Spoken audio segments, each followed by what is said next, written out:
ரெட்டையிலிருந்து வந்து இவர் தான் எம்ஜிஆர் அப்படி யாரும் சொன்னதாக நான் கேள்விப்படல. மில்லே வந்து வந்தவங்கலாம் அப்படிதான் சொல்கிறாங்க. இல்லை, அது அவர்களெல்லாம் பதவியை பொறுக்கி தின்பதற்கு வந்தவர். உண்மையான எம்ஜிஆர் தோண்ட அப்படியே சொல்லவே மாட்டான். இந்திரா காந்தி அவர்கிட்ட கூட கேட்குது, நான் ஆட்சியை கலைக்க போகிறேன். இப்போ இந்த வேலுமணி கதை தான், உன்னால் எம்எல்ஏக்கள் எல்லாம் திரட்டி ஆதரவு நிலவி கொண்டுரும். அந்த கூத்தாடி பேரை தவிர எவனும் நம்ப மாட்டானுங்க அதை பயிலுவோம். யார்? எம்ஜிஆரை தவிர. ஆமாம், அப்படி இருந்தாலும் சொல்கிறான். அப்போ என்னதான் பண்ணுறது? நீ ஆட்சியை கலைச்சிருங்க. ஆட்சியை கலைச்சாச்சு. தலைவரை ராத்திரி எம்ஏஎம் வீட்டில் நான் வாட்ச்மேனு. சரிப்பா, என்னப்பா பிரச்சனை?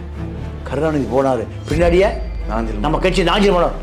அடப்பா, என்னப்பா சொல்லு? ஆமாம் தலைவர், எங்கள் அம்மா சத்தியமா. அப்போ Z+, Z இல்லை, என்ன ப்ளஸ்? Z+. எத்தனை வண்டி போகுது? ஒரு 40 வண்டி போகுது. அங்கே பனையூர் ஆரம்பித்து செக்ரட்டரி வரைக்கும் வருது வண்டி. இதில் தொண்டன் போய் எப்படி சொல்லுவான்? எம்ஜிஆர் ஆக முடியுமா? எம்ஜிஆரா ஆக முடியுமா? ஆகவே முடியாது. அப்புறம் என்ன, எவ்வளோ கொடுத்தான்? ஐயா 10,000 ரூபா. சரி சரி, அவ்வளோதான் கொடுப்பான். இந்த 1 லட்ச ரூபா வச்சுக்கப்பா. 1 லட்ச ரூபா எவ்வளோ பெரிய காசு அன்னைக்கு. ராஜ்மோகன் சொன்ன மாதிரி எங்கள் தலைவர் ஃபோனில் கான்ஃபரன்ஸில் வர ஆள் இல்லை, நேராக வீட்டுக்கே போகிற ஆளுன்னு சொன்னார். ஆனால் இதுவரை யார் வீட்டுக்கும் போகல. செத்து போன வீட்டுக்கே போலிய.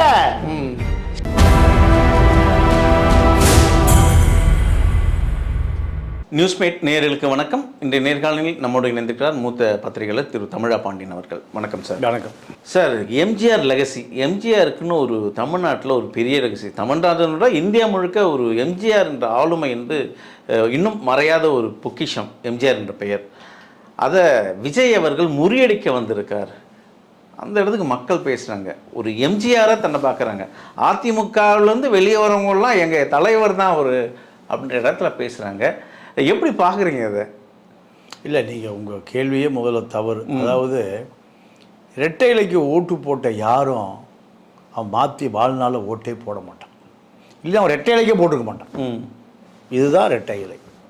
ரெட்டையிலிருந்து வந்து இவர் தான் எம்ஜிஆர் அப்படி யாரும் சொன்னதாக நான் கேள்விப்படல. மில்லே வந்து வந்தவங்கலாம் அப்படிதான் சொல்கிறாங்க. இல்லை, அது அவர்களெல்லாம் பதவியை பொறுக்கி தின்பதற்கு வந்தவர்கள். உண்மையான எம்ஜிஆர் தோண்ட அப்படியே சொல்லவே மாட்டான். ஒரே ஒரு உதாரணம் சொல்கிறேன், எம்ஜிஆர் எப்படி இருந்தார்னு. எம்ஜிஆர் அவர் ஒரு பட தயாரிப்பாளர், டைரக்டர், நடிகர். இவரும் நடிகர், தயாரிப்பாளர் அல்ல, டைரக்டர் அல்ல. யார்? விஜய். நீங்கள் எம்ஜிஆர் இவர் ஆக முடியுமான்னு மட்டும் நீங்கள் ஒரு நாள் பாருங்கள். நான் ஒரே உதாரணம் தான் சொல்கிறேன். எனக்கு படம் பேர் மறந்து போச்சு. அடர்ந்த வனம், கர்நாடகா வனத்துக்குள்ளே ஒரு ஷூட்டிங். அந்த படம் எனக்கு ஞாபகம் வச்சது மறந்துட்டேன். மழை போய் இதெல்லாம் உங்கள் மாதிரி யாரும் கேட்கறது இல்லை. அடிக்கடி கேட்டால் தான் நான் ஞாபகம் வச்சுருப்பேன். அப்போது அங்கே ஷூட்டிங் நடக்குது.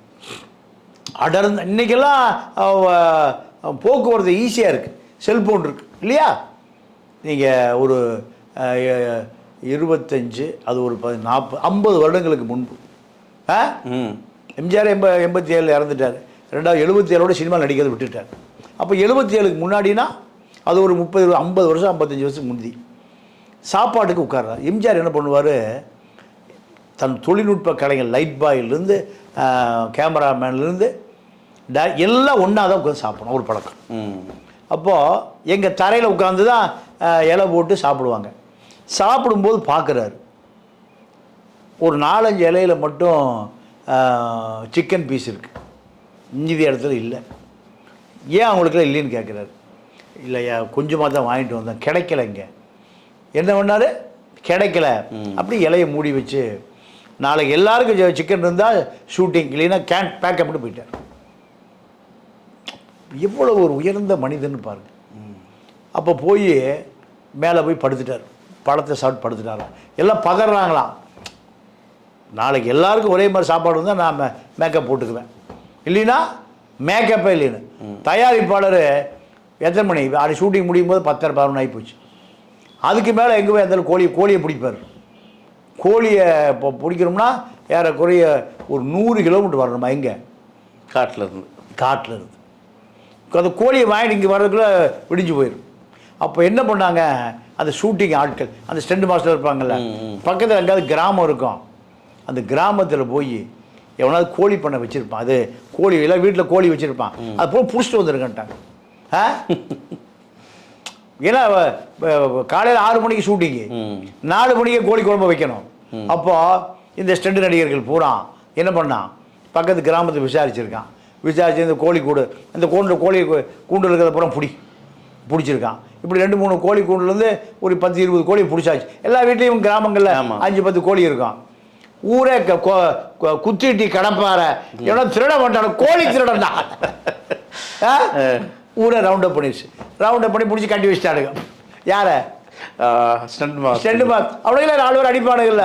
உள்ளூரில் எல்லாமே ஸ்டண்ட் மாஸ்டர் தானே. ஏன்னா உழைப்பாளி ஊருக்காரங்க கட்டி வச்சுட்டானுங்க. என்ன விஷயம்? கோழி எம்ஜிஆர் கோழி திருட சொன்னாரா? அடுத்து எம்ஜிஆர் கோழி திருட சொன்னாரா? ஆமாம், அவருக்காக தான் நாங்கள் பிடிக்கும். பொய் சொல்கிறேன், நீங்கள் அவரை போய் நாங்கள் விசாரிக்கிறோம். ஊரில் ஒரு படம் போகுது. இதெல்லாம் எத்தனை மணிக்கு? ராத்திரி 10:30 மணிக்கு தீவெட்டியோடு போகுது. உடனே படப்பிடிப்பு குழு, ஐயையோ தீவெட்டியோட வரானுங்கள, நம்ம கும்பலை பூரா தீய வச்சு விட்டுருவாங்க, போன விட வேற காணோம், ஏதோ ஆகி போச்சுன்னு. எம்ஜிஆர் பதட்டப்படாதீங்க இருங்க அப்படின்னு.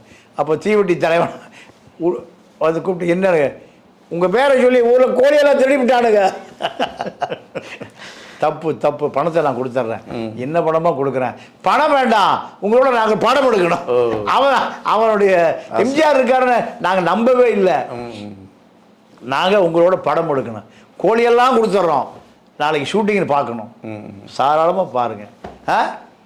அப்புறம் அடுத்த நாள் காலையில் எல்லாருக்கும் கோழி. அப்போது இதை நான் சிரிக்கிறதுக்காக சொல்லலை, சிந்திப்பதற்காக சொல்கிறேன்.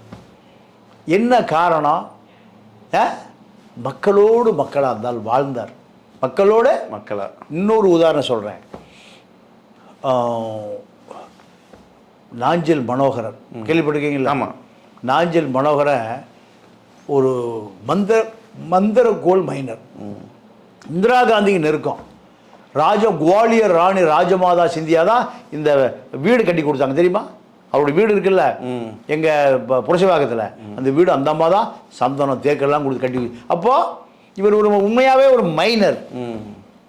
அந்த காலத்து மகாராணிகளோடு ராஜபுத்திரர்களோடு ஒரு குமால் அடிக்கக்கூடிய ஒரு ஆளை பார்த்துருங்களா? அப்படியே படுத்து தூங்கும்போதே வெளியூர்களில் கூட்டத்துக்கு வந்தால் பவுடரை கொட்டிடுவார், ஒரு பவுடர் டப்பா உடைச்சி அது மேலே தான் படுத்து தூங்குவார். யார்? எப்பவுமே ஒரு சந்தன குச்சி வச்சுருப்பார். எம்ஜிஆர் அவரை விட்டா எம்ஜிஆரோட அந்த பட்டு வேட்டி, பட்டு சட்டை, கூலிங் கிளாஸு அப்படி இருப்பார் ஆள். நாஞ்சில் மனோகரன். அப்போது இவர் திமுகவுக்கு போகிறதுக்கு முடிவு பண்ணிட்டார்.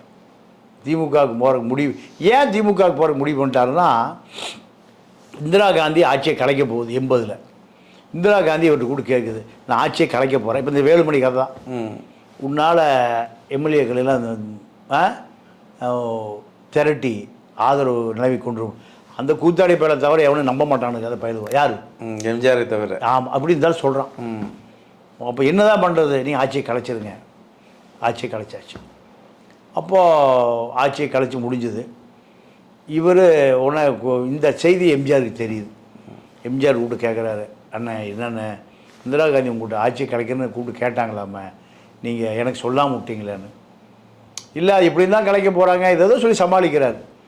அப்போ இவர் நம்மளை ஏன் விசுவாசம் இல்லைன்னு எம்ஜிஆருக்கு தெரிஞ்சிச்சு.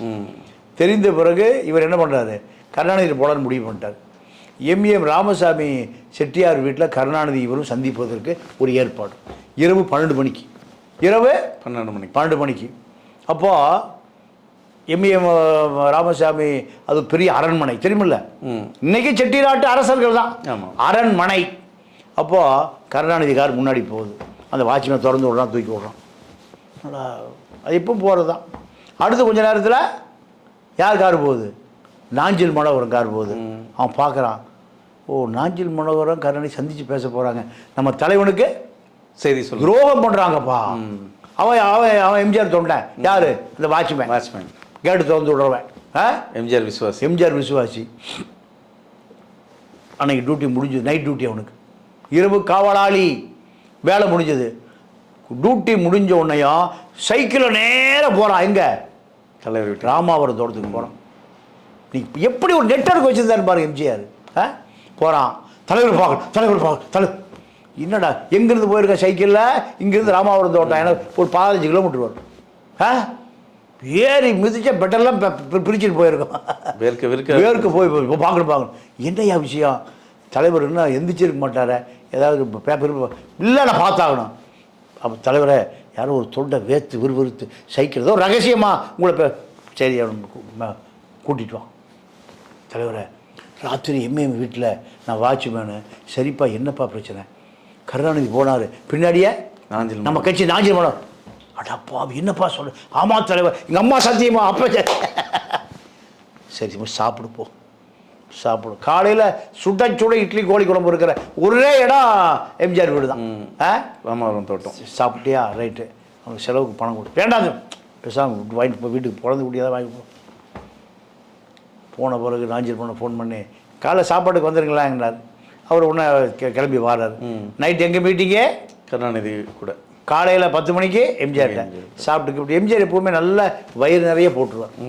போட்டு வெத்தலை வீடா கீடா எல்லாம் சீவல் கீவல் கிராம்பு ஏலக்காய் எல்லாம் திரும்ப மென்று முடிஞ்சிட்டு இருக்கும்போதே அப்படியே கேட்டாராம், எப்போது திமுக போகலான்னு ஐடியான்னு.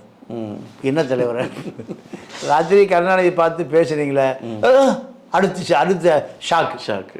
அடப்போ யாருக்குமே தெரியாதுன்னு நினச்சா எப்படா இவருக்கு தெரிஞ்சது? எப்படி? அதுதான். அப்போது தொண்டர்களோடு எவ்வளோ நெருக்கம் பார்த்தீங்களா? ரகசியம் எங்கிருந்து வருது? சிபிஐ, ஐபி, ரோ, சிபிஐ, இது FBI, சிஐஏ எல்லாம் எங்கே வச்சுருக்காரு எம்ஜிஆர்? அப்போ தொண்டரோட தொடர்பு இருந்தால் தானே சார் வரும். இவர் இசட் இல்லை, என்ன +? எத்தனை வண்டி போகுது? ஒரு 40 வண்டி போகுது. அங்கே பனையூர் ஆரம்பித்து செக்ரட்டரி வரைக்கும் வருது வண்டி. இதில் தொண்டன் போய் எப்படி சொல்லுவான்? எம்ஜிஆர் ஆக முடியுமா? எம்ஜிஆரா ஆக முடியுமா? ஆகவே முடியாது. எம்ஜிஆர் ஒரு எம்ஜிஆர் தான். என்ன காரணம்? அடிமட்ட தொண்டர்களோடு தொண்டராக இருந்தார். எம்ஜிஆர் அப்படியே ஒரு நாள் எப்போவுமே அவர் டேபிளில் பார்த்துட்டு தான் வீட்டுக்கு போவாராம். அன்றைக்கி எப்படி டேபிளில் பார்க்குற ஒரு கல்யாண பத்திரிக்கை கிடக்குது. மகாலிங்கன்னு ஒருத்தர் அனுப்பிச்சிருக்கார். பின்னாடி பார்த்துருக்காரு, செருப்பு தைக்கும் தொழிலாளி. யார்? செருப்பு தைக்கும் தொழிலாளி. சொன்னாராம், நாளைக்கு இந்த கல்யாணத்துக்கு போகணுன்னாராம். இந்த கல்யாணத்துக்கு இல்லை தலைவர், அங்கெல்லாம் சேரு கழிச்சு புளிச்சு எல்லாம் தாண்டி, டேய் நான் போகிறேயா. போய் எம்ஜிஆர் கான்வாய், சிஎம் அப்பா கான்வாய் நிற்கிது. வேட்டியை மடித்து கட்டிட்டு தட்டு தடுமாறி போகிறாரு. ஒரு பந்தல், ஒரு வாழை மரம், ஒரு 10 பேர் உட்காந்துருக்கான். தலைவான செருப்பு தைக்கும் தொழிலாளி மகாலிங்கம் ஓடி வருந்தான். தலைவா அப்படி, டேய் பத்திரிக்கை வச்சு இல்லை, சரியான நேரத்துக்கு வந்துட்டேனா, என் கடவுளுக்கு ஒன்று போட்டு அனுப்பிச்சு வச்சேன். ஏன் கடவுளுக்கு ஒன்று போய் சேர்த்து, நானும் எம்ஜிஆர் பத்திரிக்கை வச்சிருக்கியா அப்படின்னு சொல்லிட்டு திரிஞ்சேன். தலைவா என்னை உசுராக்கிட்டியே. கூப்பிடு பொண்ணு மாப்பிளைய. எங்கே? ஒரு அருந்ததியர் காலனியில் நடந்ததுங்க. கூப்பிட்டு பொண்ணு மாப்பிள்ளை காலை உழுவு வச்சு அவங்களுக்கு 5 பவுன் சங்கிலி போட்டு எல்லாம் காரில் சாப்பாடு எல்லாம் சத்யா ஸ்டுடியோவில் கூட்டிகிட்டு வந்து பொண்ணு மாப்பிள்ளைக்கு சாப்பாடு போட்டு திருப்பி அனுப்பிச்சிருக்கேன். அவன் சாக வரைக்கும் அந்த தொண்டை மறப்பானா? அந்த ஊரே பயப்படுமா? கண்டிப்பாக. நீங்கள் எம்ஜிஆரா விஜய் எம்ஜிஆரா சொல்லுங்கள், இப்படி 1000 முடியுமா? நாராயணசாமின்னு ஒருத்தர் இருந்தார், விவசாய சங்க தலைவர், கேள்விப்படுறீங்களா? பெரும் போராட்டவாதி. துப்பாக்கி சூடுலாம் நடக்கும் எம்ஜிஆர் காலத்தில். நாராயணசாமி கோயம்புத்தூர் பக்கத்தில் ஒரு கிராமம் பெத்தாம்பாளையம் நினைக்கிறேன். அவர் எம்ஜிஆருக்கு கடுமையான எதிரி. கருணாநிதி ஆள் அவர். எம்ஜிஆர் எங்கேயோ கோயம்புத்தூர் போன ஒரு காரை நேரம் அங்கே கூட சொல்லிட்டார். எங்கே? நாராயணசாமி வீட்டுக்கு. நாராயணசாமி வீட்டுக்கு போனால் நாராயணசாமி அப்போ தான் குளிச்சு சாமி கும்பிட்டு உட்காந்துருக்கார். கேட்கவே இல்லை, வீட்டுக்கு போயிட்டார். எம்ஜிஆர் வந்துட்டாருன்னு 5000 பேர் கூட்டிட்டான். கூடின பிறகு காலையில் சாப்பாடு சாப்பிட்டு முடிஞ்சோடனே ஊர் மக்களாக திரண்டுட்டான். ஊர் மக்கள் மத்தியில் பேசுகிறார். பேசிட்டு சொல்கிறாரு, உங்கள் நாய்க்கரை என்னை ஒழிக்கணும்னு நினைக்கிறாருமா, எனக்கு ஆதரவே தரமாட்டேங்கிறாரு. ஆதரவு கேட்டு உங்களுக்கு வந்திருக்கேன், அவருக்கு எனக்கு ஆதரவு கொடுக்க சொல்லுங்கம்மா. எத்தனை பேரை? 5000 பேர் நிற்கிறான். எம்ஜிஆர்னு 5000 பேர் கத்துறான் யாருக்கிட்ட? அங்கே பண்ணையில் வேலை செய்கிறவன், கூலி வேலை, மாடு மேய்க்கிறவன், சாணி எலி கொட்டுறவன், நாற்று நடுறவன், அவ்வளோ பேர். இவர் பண்ணையார் நாயுடு. ஆமாம், நாய்க்கிற தலைவருக்கு ஆதரவு கொடுங்க நாய்க்கிற, அவ்வளோ பேர் கத்துறான். அப்போ ஆதரவுப்பா ஆதரவுப்பா. ஒரு நிமிஷத்தில் கருணாநிதி பதறி போயிட்டார். இன்னையா எம்ஜிஆர் 5000 பேர் தட்டிட்டு போய் ஆதரவு கேட்குறாரு. அங்கே மூட்டை தூக்குற வண்டி இழுக்கிறவன், நாற்று நடுறவன், எல்லாரும் நீங்கள் ஆதரவு கொடுக்கல ஒரு போய் வேலைக்கு வர மாட்டான் போல் இருக்கு. பல 100 ஏக்கர் காஞ்சி போயிடும் போல் இருக்கு. அப்போது ஒரு செகண்டில் விஜய் செய்வாரா? அப்போது எம்ஜிஆர் ஒரு எம்ஜிஆர் தான், மற்றவர்களெல்லாம் எம்ஜிஆர் ஆக முடியாது. எம்ஜிஆர் ஆச்சுன்னா அது செருப்பு தைக்கிற தொழிலாளி மகாலிங்க வீட்டுக்கு போகிறது தான். அடிப்படை தொண்டை அத்தனை பேரோட எவனாவது போய் தலைவரை பார்க்கணுன்னா பார்த்துருவார், இல்லைன்னா பேச்சு சொல்லின்றக்காமல மூச்சு முட்டை சொல்லிடுவார். இன்னொன்று சொல்லி முடிச்சுக்கிறேன். சிவாஜிக்கு ஏறக்குறைய ஒரு 35-40 ஆண்டு காலமாக கார் ஓட்டுகிற ஒரு ஓட்டுநர் சிவாஜிகிட்ட போய் என் பிள்ளைக்கு கல்யாணம்னு பத்திரிக்கை வைக்கிறாங்க. 10,000 ரூபா ஒரு கட்டு, 100 ரூபா கட்டு ஒரு கட்டு கொடுக்குறாரு. இது எப்போ? எம்ஜிஆர் உயிரோடு இருந்த முதலமைச்சராக இருந்த காலம். நீங்கள் 87 தான் இறக்குறாரு, ஒரு 84-5 வாக்கில்.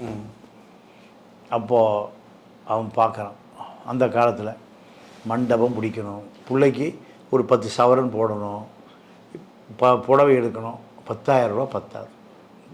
10,000 ரூபா.